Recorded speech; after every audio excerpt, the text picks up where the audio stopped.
ارجع الان الضغط كونغولي هناك ابناء كينشاسا يصعدون الى الاراضي المصريه في محاوله احراج للزمالك، ولكن الزمالك اكبر من ذلك وسيتمكن من تسجيل ان شاء الله. يترك الكره بعمليه ممتازه احمد جعفر، جول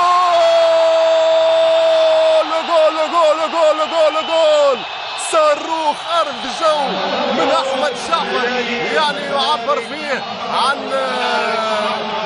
اذاعته ربما لبعض الفرص ماذا يجري لاحمد جعفر.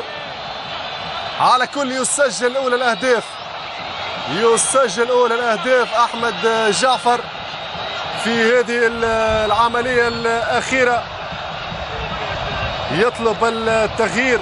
يعني حسب ما فهمت من هذه العمليه انه احمد حازم امام كان سيعوض احمد جعفر، ربما بعد الهدف جورفان فييرا يقول خليه يقعد احمد جعفر، لكن احمد جعفر يطلب التغيير. لا ندري هل هي الضغوط التي كانت عليه، ولكن بهذه التصويبه بخارج الرجل بثقه كبيره، بتصويبه يمينيه يعرف سرها لاحمد جعفر يضعها فين وين يسكن الشيطان.